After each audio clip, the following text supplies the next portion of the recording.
الحمد لله والصلاة والسلام على رسول الله اما بعد. اگر با کدام سبب از دندان خون آید طهارت می شکند، اما اگر در حالت روزه از دندان خون آید روزه نمی شکند به شرطی که خون از حلق نگذرد.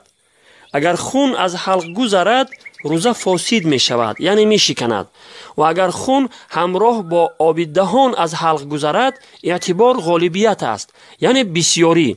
اگر خون بسیار باشد روزه می شکند و اگر آب دهان بسیار باشد نمی شکند.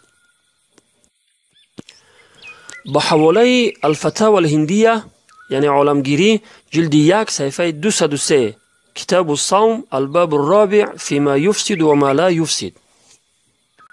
روزداری حکم شرع و سنت است، جزو رکن دین برای امت است. 11 ماه غرق بودی در گناه، فرصت است 1 ماه که برگردی به راه. روزداری حکم شرع و سنت است، جزو رکن دین برای